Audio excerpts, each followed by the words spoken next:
Barangay Hinebra mga bro, hindi magpapahuli, may hinahanda na trade. At Converge na loko nga ba ng TNT tropang 5G?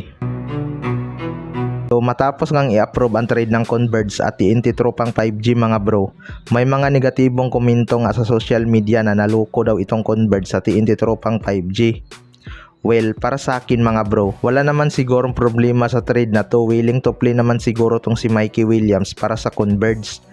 Napabalik nga ito ni Charles Cho sa Pilipinas para maglaro sa SGA. Baka nung time na yun mga bro, kinakausap na nila ang kampo ni Mikey Williams.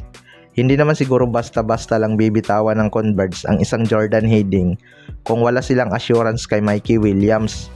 Good move din naman to para sa TNT tropang 5G dahil nagkaroon sila ng bagong player na kalibel ni Mikey Williams. Mapupunan nga nito ang pagkawala ni Jason Castro at Rinam Batak dahil sa injury. Baka itong si Hiding na rin ang kanilang magiging future guard na papalit sa trono ni Dablar Jason Castro mga bro. Magaling na guard kasi itong si Jordan Hiding at may mataas na basketball IQ. Siguradong fit talaga sa TNT ang laruan ito dahil dribble drive nga ang kanilang sistema at tirador beyond the arc itong si Jordan Hiding. Kaya kaabang-abang talaga ang kanyang magiging debut game sa TNT tropang 5G. Sana maglaro ito kontra Barangay Hinebra para makita agad natin ang kanyang impact at kung pahihirapan niya ba ang Barangay Hinebra. Sa kabilang banda naman mga bro, Barangay Hinebra hindi magpapahuli, may hinahanda na trade.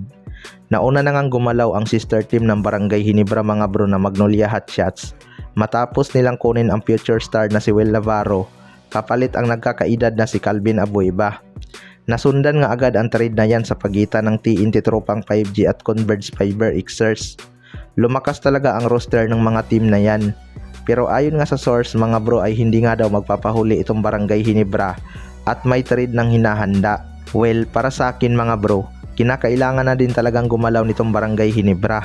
Sa kanilang roster nga kahit puro mga star player yan, siguradong mahihirapan pa rin sila dahil hindi naman solid dumipinsa ang mga yan. Kung usapang dipinsa lang, si Scottie Thompson at Stephen Holt lang talaga ang may solid na dipinsa. Hindi nga superstar ang kanilang kailangan gaya ni Cedric Burfeld mga bro, kundi mala Calvin Abueva. Kung balikan nga natin ang mga player noong nagkakampiyon taon-taon ang Barangay Hinebra, halos buhis buhay talaga makuha lang ang bola. Ngayon naman ay tamad dumipinsa ang iba mga bro. Kapag nakalusot ang kalaban, tinitingnan na lang nila at di na kino-contest. Kapag nakuha ng Barangay Hinebra si Calvin Abueva mga bro, panigurado babalik talaga ang sigla ng kanilang laro. Nandyan din si Jason David na isa sa mga energizer ng Barangay Hinebra, pero kulang pa talaga ang kanyang kumpiyansa. Kaya abangan na lang natin. Kayo mga bro, ano masasabi nyo tungkol dito?